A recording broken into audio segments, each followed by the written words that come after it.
Hey, what's going on everybody? Drizzy Puffs here, and we are doing another Rainbow Six Siege post commentary.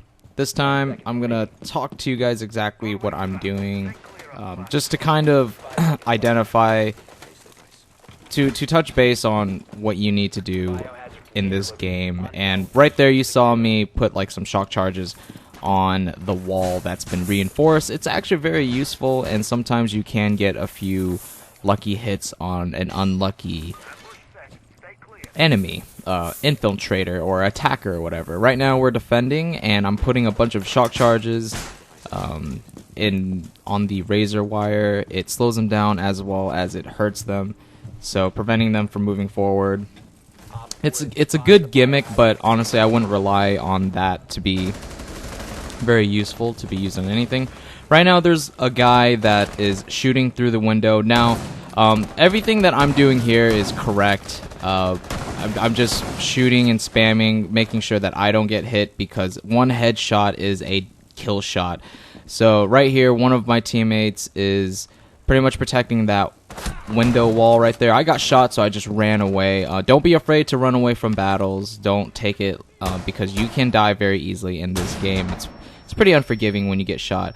What the enemy team does wrong in this situation, however, is pretty much focusing on that one window.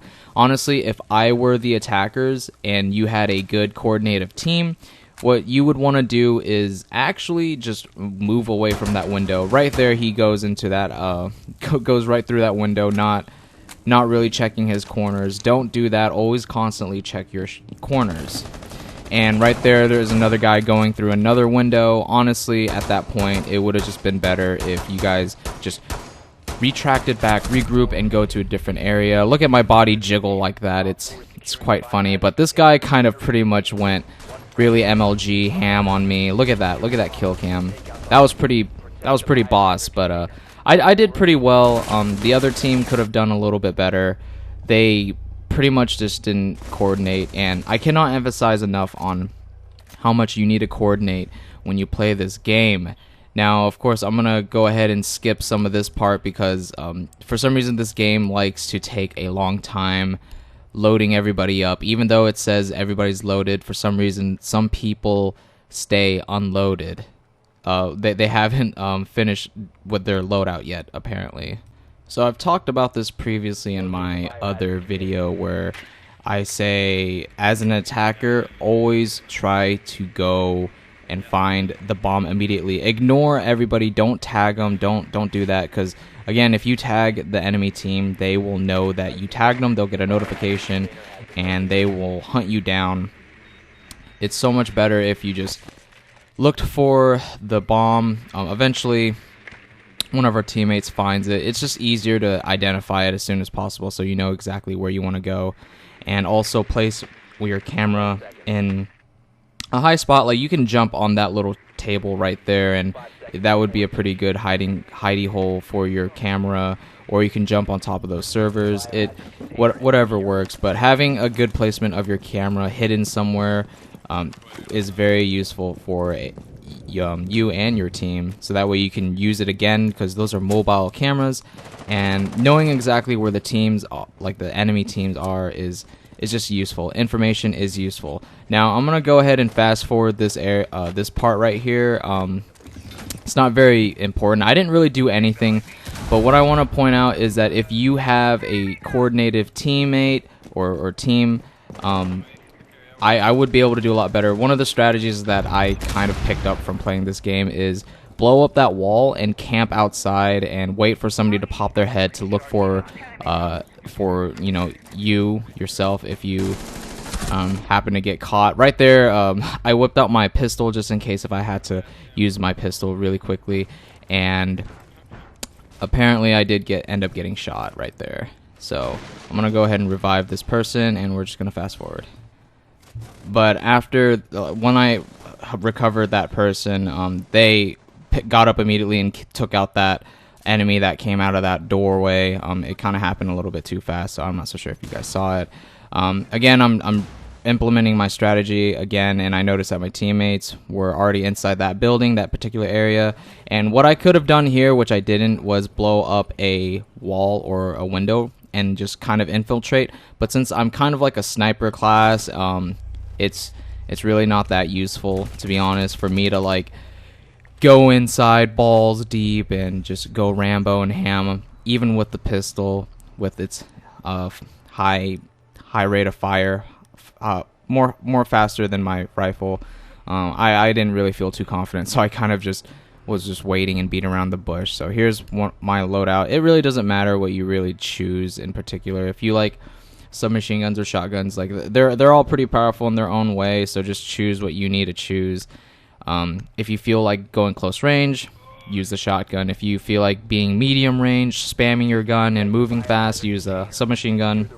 Even though I hear a lot of people say the submachine guns is a little underpowered, they probably buffed it by the time I upload this video, so it really doesn't matter. And so and like assault rifles is obviously long range, but it has high recoil. So right here, you want to deploy as much traps as possible. I'm the guy with the shock traps, and putting it in spots where people probably will get tricked into walking.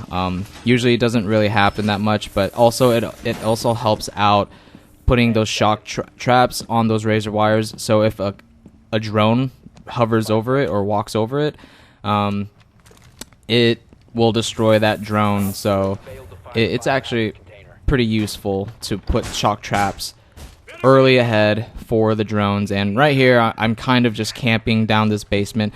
A lot of people usually gravitate towards staying really close by the objective, but honestly, one of the best ways to screw with the enemy, to kind of catch them with their pants down, is be on a different level and wait for the enemy to, come around, and you'll be able to flank them pretty much. And right here, I'm using the cameras. Again, I can't emphasize enough, use the cameras as much as possible. Just use it as much as possible. They're going to take it out eventually.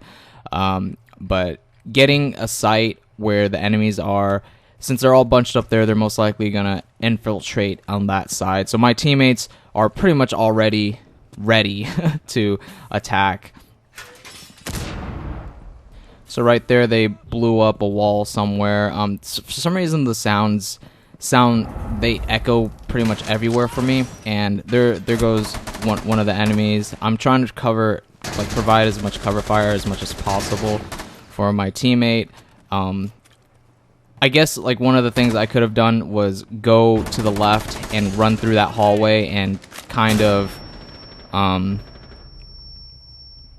like flank them, but I didn't. So that's just another note that maneuvering and being mobile as much as possible in this game, it's like chess. It's not exactly what you have, it's more about where your positioning is. This game is very tactical. That's one of the greatest things that I like about this game, is that it is very tactical. Using communication is the best way to win, and we ended up winning anyways without using any communication.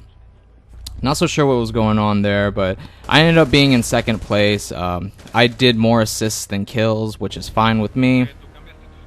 And hopefully by watching this, you guys have learned something new, something interesting. And if you guys have any tips for me, let me know. And if you guys want to see more stuff like this, seriously, let me know. I've got way more stuff, and I am willing to provide it for you guys if you guys let me know. So I'll see you guys later. Peace and love.